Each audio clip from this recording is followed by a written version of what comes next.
These kids are bringing with them, they don't know the culture, they don't know the language, they have trauma like you would never, ever believe or understand or think, God, you've never had to experience it.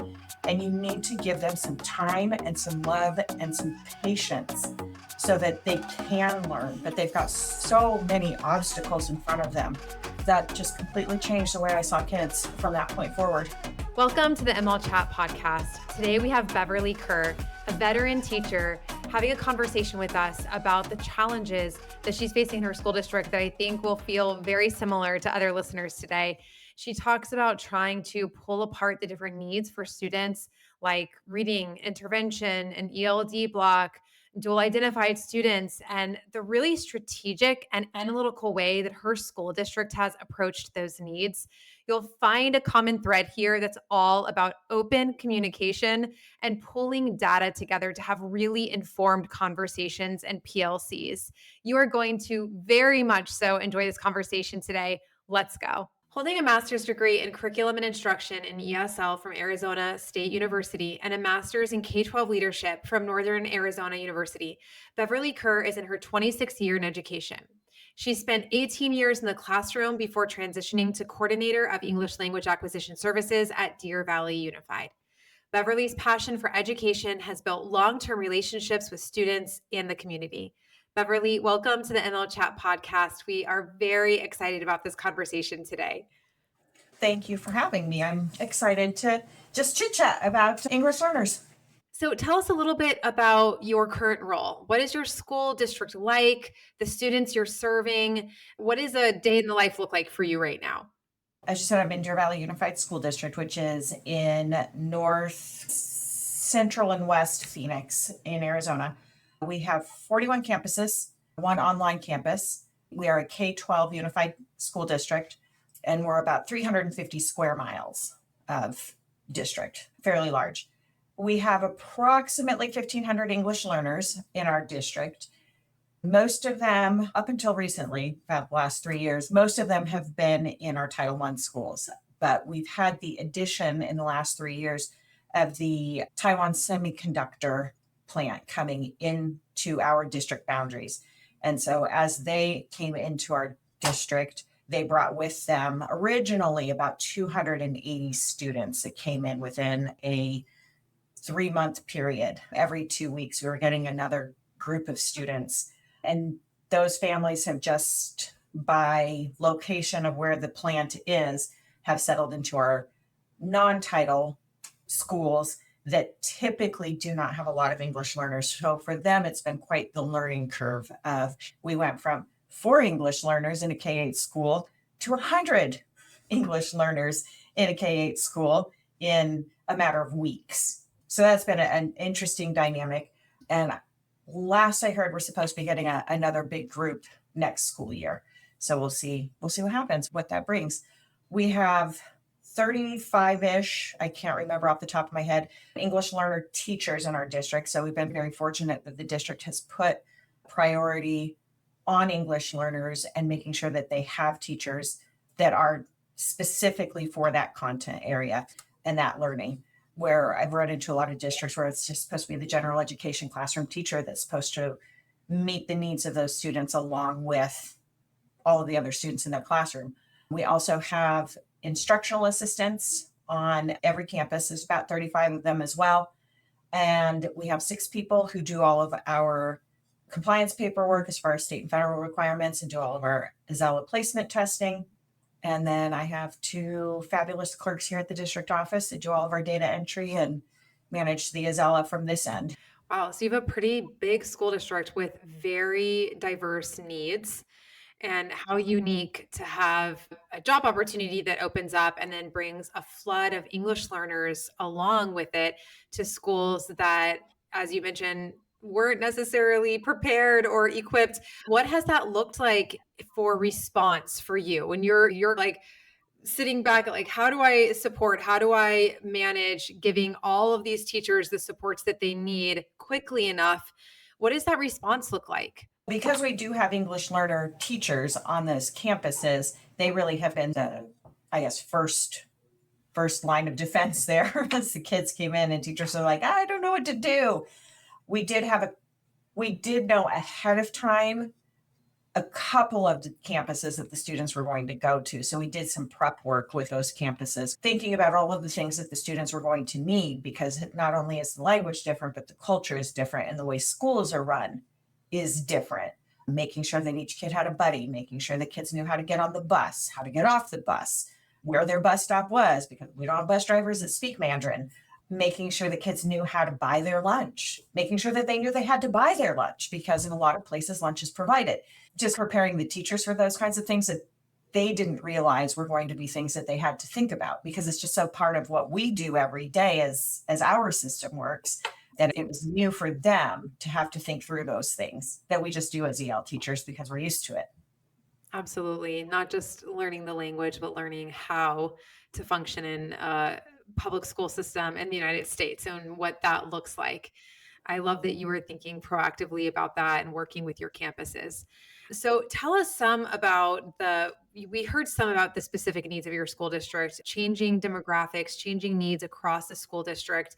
When you think about goals and priorities for your district, what are you really leaning into right now? Right now, our big focus has been on long-term English learners. And so I was a secondary classroom teacher. I taught middle and high school. And as secondary teachers, even with a master's in ESL, I've never had any kind of foundational reading training. So I kept getting these students and I was like, what is happening? What is the problem that we've read this text? We close read a paragraph, and I ask questions and the students still cannot answer the questions, even though they're intermediate English learners. They've been here since kindergarten. They're now in 10th grade. There was something missing, and I didn't know as a secondary teacher what that piece was. And I always suspected that it was a foundational literacy issue, because if you think about a kindergartner comes in, they're 5 years old, they don't speak any English, and kindergarten anymore is not what kindergarten was 30 years ago, Absolutely. 40 years ago when I was in kindergarten. It was all about learning the social skills, right? And how to go to school and how to line up and those things. And then when you got to first grade, you started to learn to read. We start teaching kids to read immediately in kindergarten. And if you don't have the sounds so if I'm a Spanish speaker, to me, the letter A says ah. I don't know that's a letter A, but I just know that sound ah exists in my language. But you teacher are telling me that A doesn't say ah, A says ah. And now I'm trying to hold on to information that doesn't connect to any vocabulary in my brain. And so by the time I've got enough vocabulary to start tying those sounds to, it's January and I'm already halfway through the year and I've already missed half of the foundational reading skills that they're teaching in kindergarten. So I was suspected that there was an issue there. 2 years ago, 3 years ago, I guess this is her third year. So 2 years ago, we hired our curriculum specialist she was a bilingual kindergarten teacher who was a literacy coach for our district, was a reading specialist. And I said, I think, and she said, you're 100% right. And so or at least we 100% think we're right, but who knows what our data is going to show. So our focus has been, how do we provide those foundational literacy skills for students beyond the fourth grade? Because that's not what typically where you're looking to provide foundational literacy. And if you are, it's usually a very small percentage of your population on a campus between fourth through sixth grade or fourth through eighth grade who don't at least have those foundational literacy skills. And it usually ends up being comprehension by that point. And so then programs like Read 180 or anything that focuses heavily on comprehension is going to be beneficial. So we kept seeing that our EL students kept taking Read 180 and they're like, it's not doing any good. Nope, because they're reading 52 words a minute. So no, Read 180 is not going to benefit them, or programs like that focus on that comprehension. So we started implementing a different program just district-wide to work on those foundational skills for older students. And then what we saw was that people were saying they have EL services, so they don't need literacy instruction. And I was like, wait a minute, one is not the same as the other. And I'm telling you from my own experiences as a high school teacher, one is not the other. And so we started looking at how do we then provide that at that 4 through 12 level. Beverly, in your notes before the podcast, you had written out something and I put it in bold, and I think it connects deeply with what you're talking about now. I'd love you to expand upon it. You said language is a universal skill and not a tier 3 intervention. What do you mean by that? So our district is a PLC district. And when we start looking at what those tier 3 areas are that we intervene on, English is usually listed under tier 3. And so the conversation that myself and our MTSS person have had is that really hashing out that idea that how do you intervene in something that a student has never been taught? I can't intervene in your Japanese because you don't speak Japanese. So I have to teach it to you first. So language is really a tier 1. It's not a tier 3. How has that been received in your school district? And I'm curious, what does that look like in application in your school district? It's been oh, you're right. You're right. I can't intervene in something that I've never taught before or a child's never seen before. And so it's helped to reframe for some people. So what we have done as a district, following our state guidelines, our state expectations, is we have been teaching those English language proficiency skills through our science and social studies content. We don't want them to miss out on tier 1 ELA. Even if they can't completely keep up, they still need to be exposed to what's expected for a 4th grader so that they can at least get an introduction. And then we can intervene when they can't keep up. But those are 2 different skills. So what we chose to do, because the other issue we were running into was kids who are dual coded, that both have an IEP and a language need. And we were running into, they get their special education services in ELA. We can't pull them out of that because they've got to have that. So how do we have flexibility with our state model for our language services? So we said, you know what, we're going to go over to science and social studies because nobody else is touching that. So that's how we've been able to teach the language and introduce them to the language is through that content area. I want to go deeper into your model for science and social studies. But before we go there, let's go back just to make sure we close the loop on this part of the conversation. You were talking about how some teachers approached reading in ELD and said they have ELD, they don't need the reading support. How are you messaging that shift in thinking, that mind shift, if you will? And what does that look like at the secondary level, which I imagine looks quite different from your elementary school level? So as a district, we are really refining our intervention processes. With 41 campuses, physical campuses, it looks a lot different campus to campus. And as the people in charge of our MTSS processes have been cleaning those up and working on those, we've been working in conjunction with them so that we can get that messaging a little bit more clear that you can't say one skill supersedes another, that you've got to give them both. And how do we give them both? So it's been a 2-pronged approach to making sure that the kids are getting everything. And through our identification process for MTSS, we take all the labels off. We're not looking at labels. We are looking at their ORF. How quickly are they reading? How accurately are they reading? And does that mean they need this intervention or that intervention? And we just bucket them in those different interventions. And then from there, when we start looking at capacity, we only have 1 reading specialist and we have 47 kids who need reading. Then we say how many of them are EL and how many can we scoop up and provide through EL. So we've been doing it together. At the secondary level, our kids get 2 hours of English language. Let's see, it's Arizona's a structured English immersion every day. And so we again created 4 different levels of courses. And then, so our first level are kids that have been here, they're pre-emergent, they have no English language skills yet. They typically need all of the phonics. They might read in their own language, but they don't read in English. So they need those English phonemes. So we start there.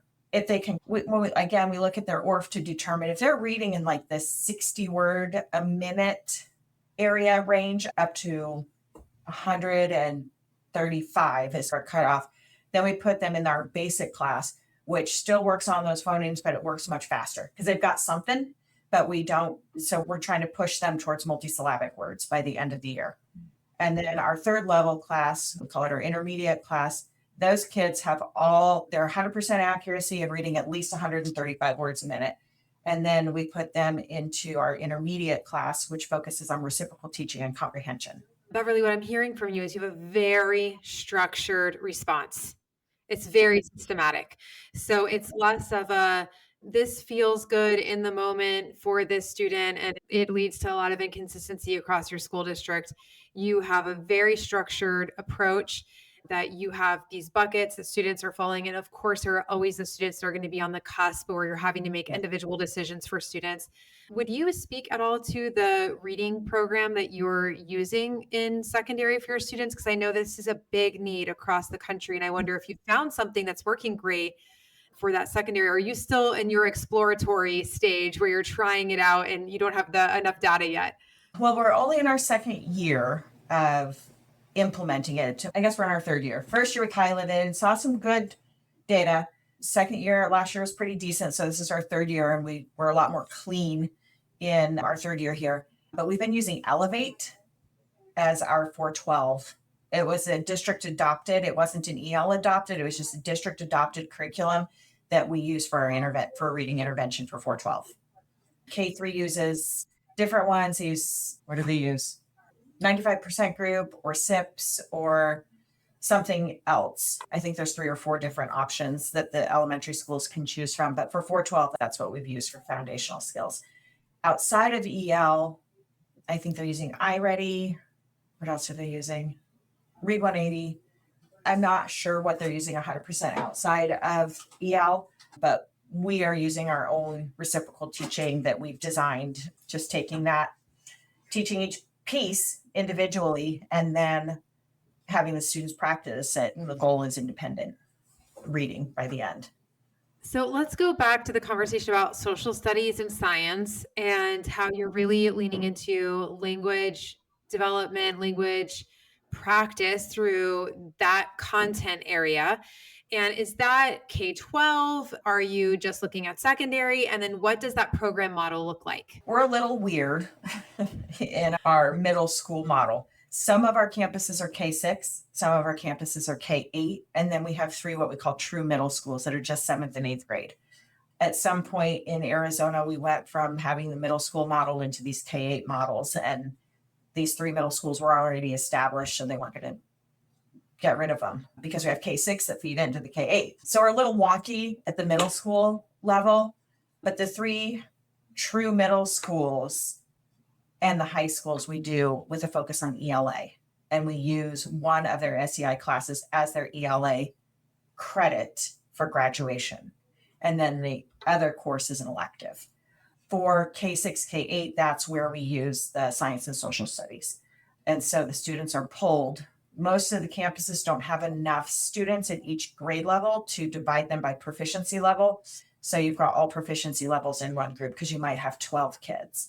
We can't split that up. We do have a couple campuses where one campus, we just got 26 kindergartners, which is that's a large group for us. And we did split them and pull them apart because not only are they kindergartners, but most of them have never been to school at all, no preschool or anything. And so not only are you trying to teach those pieces, you're also trying to teach language. So we did divide those. So we've got a couple campuses where we're able to divide by proficiency at the K6, K8. Yeah. So interesting. And when you have teachers are pulling and doing the social studies and science, so that's like a standalone class for English learners. And then the content, the vehicle for that class is some combination of social studies and science that is similar to their peers, same standards.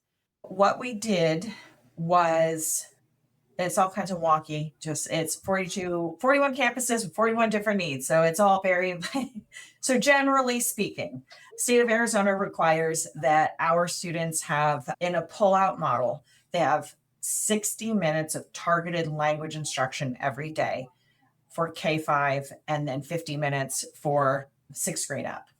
So we do almost a replacement model. We pull those kids out of their science and social studies class. You've got 3 third grade classes and you've got an EL kid here, 2 over here, 4 over here. And we just pull them all into that science or social studies class with the EL teacher. Our EL curriculum specialist has worked in conjunction with our social studies and our science curriculum specialists to say, let's get this down to the essentials. What is it that our kids have to know? Because we cannot cover everything because we have to go at a slower pace. Our kids don't read as fast. Our kids don't write as fast. So what is the essential? What must they walk out of this grade level with this content and this focus? What do they have to know, right? In that MTSS model, what must they know to be successful in the next unit or the next grade level? And so through our PLCs, we identify all of that, and with the help of our curriculum specialists. So from there, the EL curriculum specialist took the essential standards and then built units for our students using Be Glad strategies and designed all of our units around those 5 core strategies. And then we pull the other ones in as needed. But every unit, because if you're on a K-8 campus and you've got 100 kids, you can't possibly prep for 9 different periods. So we build the kind of the shell of the unit with the focus on what the science and social studies want us to teach. And then the teachers elaborate, and I've got a whole bunch of pre-emergents. I've got a whole bunch of intermediates. So it's going to look a little bit different classroom to classroom. Absolutely. Very responsive to the students in front of you, the needs that those students have for this month, for this week. So Beverly, let's take a step back.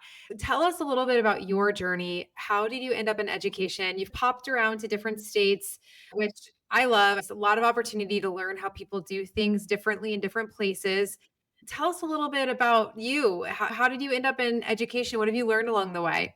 I ended up in education because I loved history.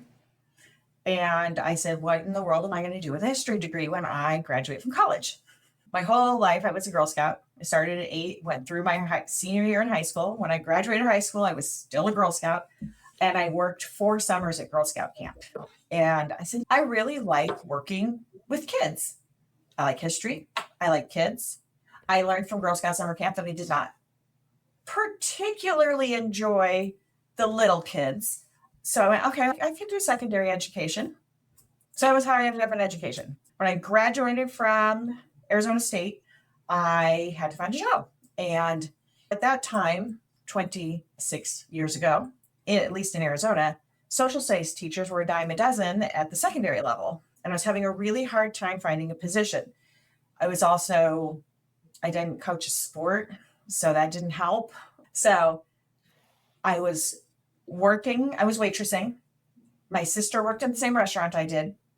One of her friends worked in the restaurant, and his mom was the assistant principal of the high school that I graduated from. And I said, hey, I saw a job posting on your campus. Tell your mom I need a job. And so he went home and he said, hey, Mom, Kate's sister needs a job. So they called me for an interview. And I had graduated 6 years earlier. And this was a 4-person panel. So it was the principal, the assistant principal, neither of whom I had met previously, my high school Spanish teacher, and my high school econ teacher. And half of my interview was in English and half of my interview was in Spanish. And that was how I got to be the sheltered social studies teacher. That's a great story. So I never really had any thought, even doing my internship and my student and teaching with lots of kids that had English as a new language.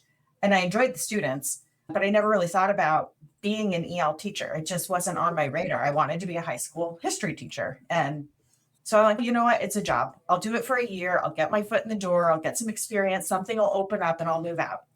At the end of the year, when they started staffing for the following year, they realized they needed, because I was doing half-time gen ed, world history, sophomores, and half-time sheltered social studies. And so at the end of the year, when we realized that our population had grown and they needed a full-time EL teacher, I went to my principal and said, I want the full-time EL position. I fell in love with kids. I'm still in touch with some of them. And I always tell them, because they're like, oh, Maestra, you're so amazing. I'm like, no, you taught me more about being a decent human being I ever taught you about English. Because as a first year teacher, we all know what we were like as a first year teacher. I didn't know anything, but I always tell the kids they taught me way more about the world than I ever taught them about history or English. I love it. So after being in Arizona for a while, you popped over to California to teach? Yes, my husband got transferred to California, and it was a in and out training position really for him. We were only there, I think, 7 months. I happened to find the one and only job posting in Southern California in February, and it was at a middle school behavior school. And I'm like, yeah, I could do behavior. And I did okay. Probably if I'd spent more time, because we were only there essentially a semester, not even a full semester, because it was February. I think if I'd spent more time in it, I would have gotten better at it. But again, it was most of them were English learners. There were actually, I think there was only one kid in there. There were 13 students. It was a self contained classroom of sixth, seventh, and eighth graders. So 13 students, 12 boys and one girl. And only one of the students was a native English speaker. And so then so we did that for a semester. And then my husband got transferred to Las Vegas. And I was there for 4 years. Hi, this is Mandy. I have great news to share with you today. Steve Gill, you might remember him from a previous episode. He is going to be joining the ML webinar series to talk with us about his upcoming 4th edition. You might recognize this, the ELL Critical Data Process. And this book has such great insight about mining and utilizing local data to make a big impact on long-term or experienced English learners in your school district. Join us for this webinar. It's on October 8th at 12 Eastern. The link is in the description below. We are excited to see you there. Thanks. So what did you learn from being in different states?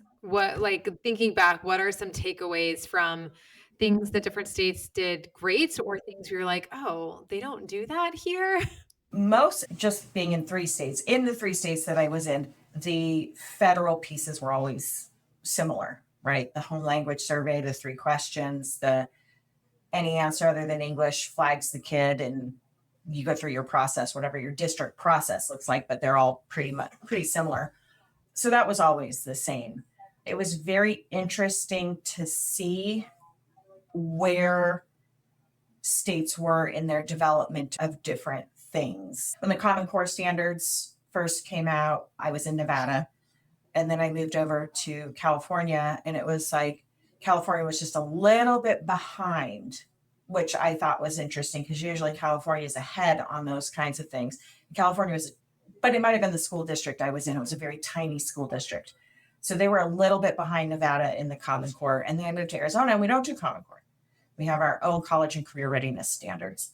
So then moving here, and it was like, okay, I got to wrap my brain around. We don't say Common Core, it's college and career readiness. But all still very similar in that the standard doesn't have any content tied to it, whether it's Common Core or Arizona's college and career readiness. There's no content. There's no, you have to use this textbook or you have to use this story or there's nothing in there that says the what as far as the materials we have to use. It's just, this is the standard. So not a lot of difference between what each state was doing. So Beverly, you've spent 25 years of your career in Title I schools. Talk a little bit about why you have chosen that path and what that means to you. I will say, I have one caveat. I did spend 1 year in a non-title school and I went back to title because as I was getting my admin certificate and going out, and I'm like, I need to go see non-title schools because who knows where I'll get a job, right? Just because that's my preference doesn't mean that's who might hire me in the future. And so I wanted to have a broader experience. So I went to one of our campuses in the district and hung out with the principal for a day. And she had a title background. And I said, so tell me the difference. And she said, it's this set of problems or that set of problems. You just have to decide which set of problems that you would rather work through, right? Because everybody's got their issues. And I was like, okay, that helped me see things a little bit differently because I was very biased towards title only. But when I have to choose which set of issues that I want to deal with, I prefer the title issues. They're more relevant to me in my background and my growing up. I was a Title I kid. I don't think my campus at the time was Title I, but we were definitely a family that would have qualified for different resources. And so I just relate better to the students, and I see some of the things that they're missing that, like, I had no college discussions at home. It was, you can go if you want. That was it. That was the extent of college for me. That's what a lot of kids in our Title I campuses get. The parents are like, yeah, you can go if you want, but there's no way to assist them. And then you're telling the kid to figure it out on their own, which is good and bad, right? So I don't know. I just relate better to the things that the students are seeing, dealing with, working through, and it's easier for me to relate to them, which I think helps build that relationship with the kids. Yeah, speaking of relationship, as we were getting started today, you mentioned that you've built really strong relationships with students and their families over the years, and that you feel like so much of that has come from being at Title I schools. Tell us a little bit more about that. How do you feel like Title I schools has enabled you to build those really strong relationships with families? And I don't know, being in Title I school, you wear different hats than you wear at a non-title school. And one of the hats you wear very heavily day to day in a title school is that of social worker. Families looking for resources, families needing help and not knowing where to turn, and especially when they're immigrant families. Things are so different here, at least as far as what's available to them than where they came from. So students would ask me for assistance and things, and then sometimes I say, you know what, I really need to explain this to your mom or your aunt or whoever is your guardian. And so then we would connect, and then I would follow up. How's it going? Were you able to do this? Do you need any help doing this? And then I would just stay connected with the families as they were going through their journey. And I just recently wrote a letter of recommendation for one of my students who is applied to medical school. I have another family that I stay in touch with. I'm one of 5 girls. They had 5 girls in their family, and I had 4 of the 5 girls as students, and I'm still in touch with them. Their dad came and did my backyard when I had to have my backyard redone. I've been to quinceañeras, I've been to baby showers, I've been invited to weddings. So it's just, I don't know, you end up with all these students, and you end up with them year after year, because usually you're the only, maybe you and somebody else are the only EL teacher.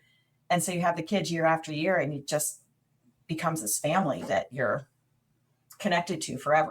Oh, that's so special. I love that. It's such a proud moment as a teacher when you can see students flourishing in life after school, and how special for the family to be able to have 4 out of their 5 girls in your class. I just love that.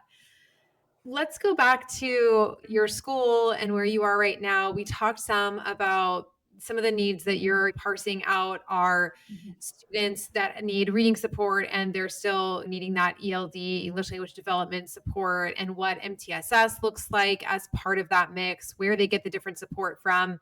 What does that look like in your school district for students who are dually identified? Or you mentioned earlier, the terminology you use is, I think you said, dual coding or dual coded.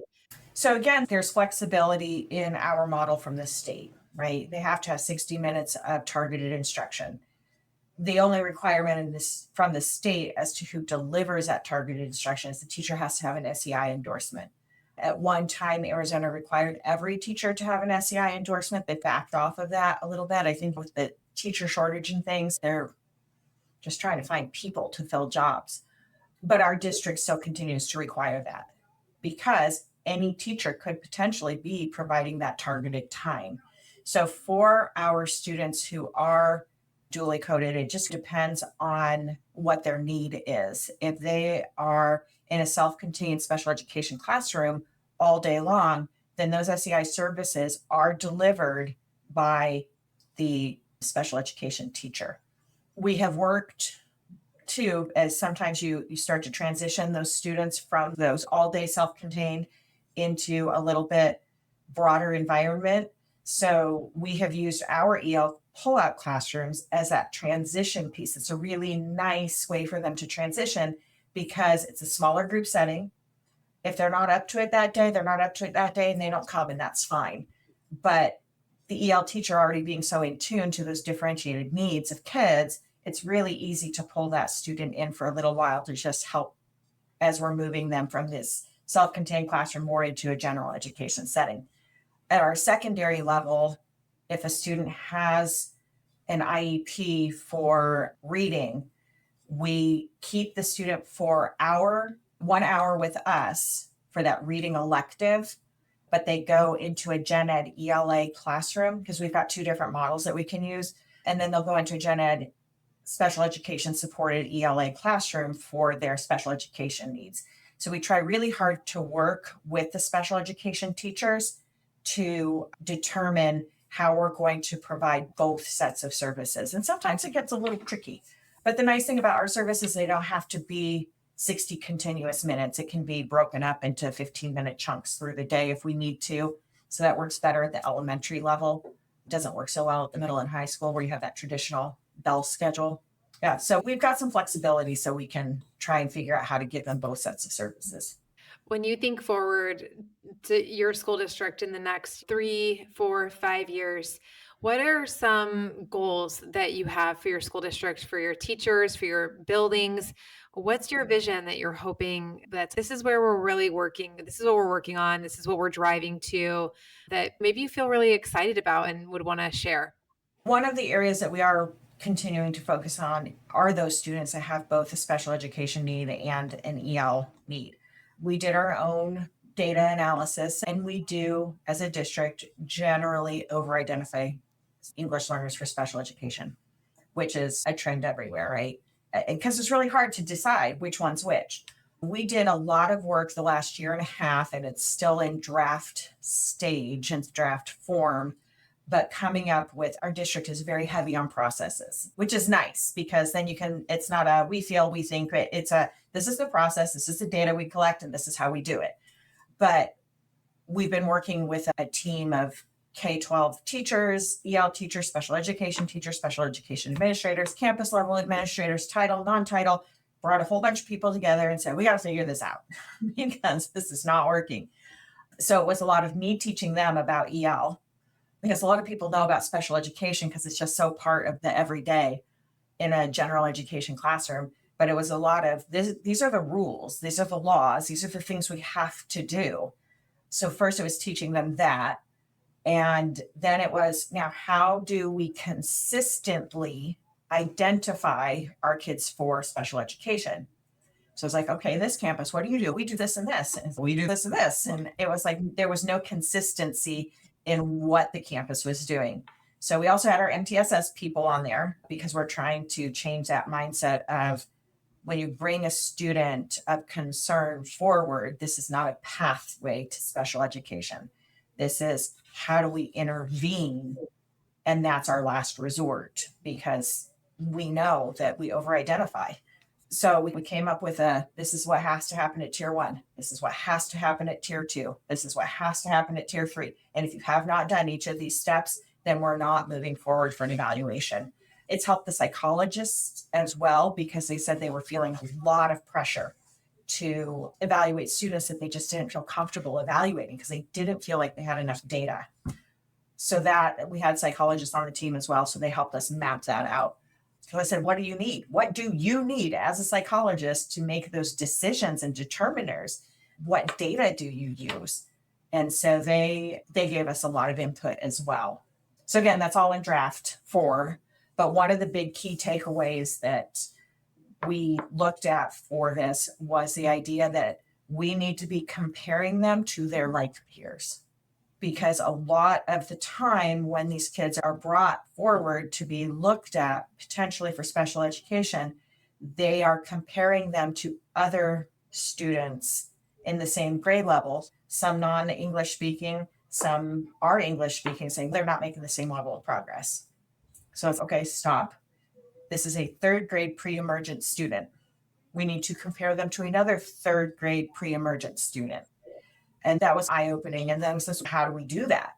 And going through our own data systems and what we have housed and stored here, what can we pull from to make those comparisons, even if they're this campus over here and this campus over here. Because I guarantee you, we got another pre-emergent third grader somewhere in this very large district that we can compare them to. So that's been one of the big takeaways on that.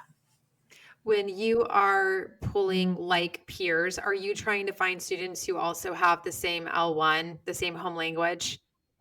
If we can, for the most part, we have 52 languages in our district, but we are predominantly Spanish, Arabic, and Mandarin. So we can typically find a student who is similar, right? Because we've got enough kids of those demographics. When we start getting into those more unique languages, we try and find native speakers of that language within our staff. We have 3,500 people that work in our district. Somebody has to speak Telugu, and they do. And so then we'll bring them and say, hey, have a conversation with this kid. And the psychologist will lead that conversation looking for specific things and seeing if things are happening so that we can then say, yeah, this isn't normally how this would happen in this language, and just giving some input so that we can move forward from there. Really interesting. I love that you're involving a psychologist in that process as well. And I feel like that, I would imagine, is just bringing a different level of learning and knowledge around identification for the ELD specialists, for grade level teachers, for school counselors. I feel like what often happens is that teachers have best intentions, the counselors have best intentions, but it's like, there's something going on. I can't put my finger on it. I don't know what to do. Help. I love that you're building out a system to support teachers and everybody else in that process. It's so powerful for everyone involved, including the families of these students. Yeah, I agree. And it, like I said, it was a very big learning for me with the psychologist piece, because it's just not a world that I live in. When you're a special education teacher, those things make sense to you quickly. Just as EL teachers, we can talk about L1, L2, and people are like, wait, what? What's an L1? What's an L2? And we know what we're talking about with our own jargon. So it was definitely very interesting learning. One of the next things we're looking at is speech language services, because there's so much crossover between EL and just that language acquisition and speech. And it's, so how do we really know? Because I've sat through many IEPs for speech services, and I'm like, that's a language thing. Is that also SLP? And it's, So now that's one of our focuses for this upcoming year through that work team that we have, is looking at those speech services. Oh, that's so interesting. Really trying to parse apart what's going on here. And often what we need is time. And as educators, that makes us uncomfortable because we want to do the best thing now. We don't want to move that student out to middle school and then look back and think, oh my gosh, we needed to do X, Y, and Z when they were a third grader and we missed our window, we missed our opportunity. It's a really challenging part of the dual identification, the pathway to identification, the pathway to intervention services. Sometimes you just need a little bit of time to collect that data, and it's really challenging. Is there any advice that you have for school districts that are grappling with this? I think just bringing everybody to the table that has something to do with it. You've got to have your general education teachers, your EL teachers, special education. I think we did a really nice job of just pulling together anybody that had a thought on what was going on. And then it was like, okay, that's a great thought, but where's the data to support it? Where's your research that supports what you're saying here? And then they would bring it back, or they would say, you know what, I guess I just thought, because I couldn't find anything that supported that idea that was in my brain. But I think that's the first thing, is just, and what are your processes, and getting them streamlined. Because something else, as we looked at, like I said, trending overall as a district, we did over-identify. And we probably still do, because we don't have everything in place yet. But looking at this campus over-identifies, this campus under-identifies. What's happening at this campus and what's happening at this campus? Because we were all over the map. And I think it's just cleaning up that process so it's the same regardless. Statistics are statistics. Yeah, and you took the time to look at the data across your school district, to pull the data to have informed conversations before building out a system. So I think that's another powerful piece of your process, listening to you unpack it. Sometimes we as educators want to jump to the solution before we have all of the information that we need. And it goes back to the beginning of your advice: get everyone at the table that has a thought, has an idea, wants to be a part of the conversation, and then make sure you've got data connecting all of the different pieces from across a building and then across a school district. I love how analytically you've approached that process. I think it's great advice. We're coming up at the end of our time. It's hard to believe this has been such a lovely conversation. We're going to do some quick, just question response here at the end. You mentioned earlier about the first year of your teaching, you don't know what you're doing. None of us did. So if you could go back and give advice to baby Beverly teacher, what advice would you give to yourself back then? Oh, what advice? Don't worry so much about the content, worry about the kid. It sounds like you did that. Yeah, but even so, it was like at the time, I was like, you must know who the 27th president of the United States is. I'm almost 50 years old. Still have to look that up. That's not important. I love that perspective from social studies, like all of these random dates you have to memorize, and then, yeah, you don't remember those days. Who's your best friend for that kind of stuff? I love that perspective. It's so real. What is a practice that you think is making the biggest difference in education right now? Maybe even zooming out. We've talked a lot about your school district specifically, but if you were to zoom out, what is something that you feel excited about just as a trend in education right now? I really think it's that MTSS process and trying to change that mindset that MTSS is not a pathway to special education. MTSS is that how do we intervene now in what this kid needs? And it's so quick, right? It's a three-week intervention. Try it, see if it works. Didn't work, try something else. And rather than for so long, at least at the beginning of my teaching, it was just like, I don't know what's wrong. And you didn't bring enough people to the table to talk through it, right? You're so siloed.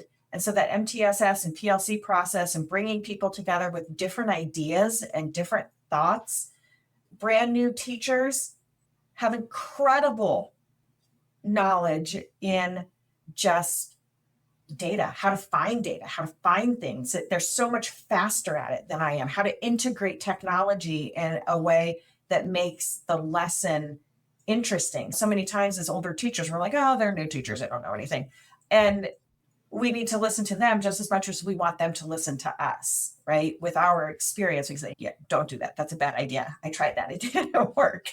So I think that MTSS and that PLC piece is just huge. However, it's being implemented. Yeah, so powerful. For you personally, what has made the biggest impact for you as an educator? It could be a student, a teacher that you worked with along the way, an admin. There's probably one teacher and one student. The teacher that stands out in my mind is the teacher I got my first teaching gig, and I was the EL teacher. Did you know that there was another EL teacher at my campus? She was in the corner way there on the other side of the campus. Like the principal didn't even think that maybe we should know who each other are. So that's what I'm thinking, like that whole PLC thing is so powerful. So at a district level meeting, the EL coordinator at the time, introduced the new people to the EL world. And she was like, this is this person at PV. This is this person at PV. And I'm like, we're at the same school. But once we found each other, she was a 25-year veteran teacher at that point. And she helped me see, I was so black and white as a first year teacher. And she really helped me to look at things in a different perspective. And then there was a student that I had who was from the Congo. And I think he spoke 4 different languages, but English was not one of them. And so we put him in French class to learn English. And then he had his EL classes as well. And he was the biggest pain in my behind. I was second year teacher at this point. And I'm like, this is the way you write. This is the way you do it. You're going to do it this way. And the kid was like, and he was not having it. And he and I were so he called a meeting with me, and we had the French teacher there to help interpret, and his foster mother. And I learned all about this child's journey to the United States after being in a prisoner of war camp, after being tortured, after being beaten. He tried to escape. He had been pistol whipped from trying to escape 3 times. So that just shows you his tenacity, right? And it completely altered the way I looked at these students. Even though my first year I fell in love with him and said I want to be an EL teacher forever, he completely altered the way I saw my students and helped me realize that there are very many different ways to approach the same problem. And we just need to talk it out. And ultimately, he wanted to learn English, and ultimately, I wanted him to learn English. And it was just quit being so forceful. It'll come, it'll take time. And you need to build those relationships with those students, and you need to know their story, because I had another student who happened to be best friends with him, who was from the former Yugoslavia during all of that turmoil in the early 2000s. And he was also he was a concentration camp survivor, because that's what they were doing in Serbia at the time. And he and his father survived. He watched his mother get shot at point blank range in the forehead in this camp. And so these kids are bringing with them, they don't know the culture, they don't know the language, they have trauma like you would never, ever believe or understand, or thank God you've never had to experience it. And you need to give them some time and some love and some patience so that they can learn. But they've got so many obstacles in front of them. And so that just completely changed the way I saw kids from that point forward. Yeah, Beverly, I appreciate you going there. I feel like this is a part of being an ML educator or EL educator. It's like we have this common understanding amongst us that we have all served students that have incredibly challenging obstacles that they have overcome, many of them. And I don't know if you have felt like this. Sometimes over the years, I would feel almost protective of those stories, because I wouldn't want my students to be, for their stories, almost to put them on a stage in some way that would, like, I don't know, take away their privacy or their right to own their story. But there's this like common knowledge when you're working with other ELD specialists. It's like we know the population of students we serve and their needs, and you feel you like protect that in some way. And we talk a lot on the podcast about processes and strategies and all the things we talked about today, and don't as often go deep into the obstacles that our students have overcome to have an opportunity to learn here in the United States. We talk a lot about rigor. And of course, there's always this debate of if we do too much feeling with our heart and not enough rigor and expectation, that can have its own damage. But you can't be an ELD specialist and not live in that space and understanding of what our students have overcome to be in our classrooms. And it is a different type of flexibility that is required. I love how you spoke earlier to the veteran teacher who helped you see that things aren't black and white, and they most certainly are not for our ML students. I really appreciate you sharing those stories with us. It's a good reminder to be grounded in why we're here doing the work and why it matters. Thank you for the work that you're doing 26 years in, the passion that you still have for your students that you serve and the teachers that you serve now from the position you're in. I think that the biggest struggle, and I've been talking about this a lot lately, and sorry, I've been a little emotional, trying to change mindset. And with the current world we live in, the current situation we live in, it feels like you take a few steps forward and then so many steps backwards. Why people can't separate their politics from English learners, I don't know. We separate it from everything else. There are kids that are sitting in our classrooms that have very different views from us on other world things, but we can't seem to separate our politics from the kids who are sitting in front of us.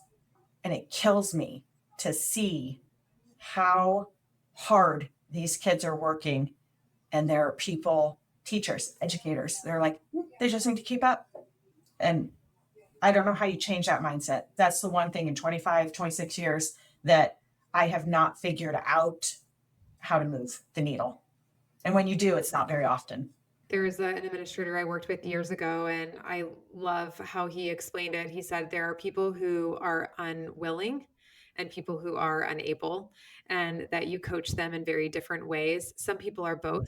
And it's such great advice. I think about it often. That was years ago. It has really stuck with me.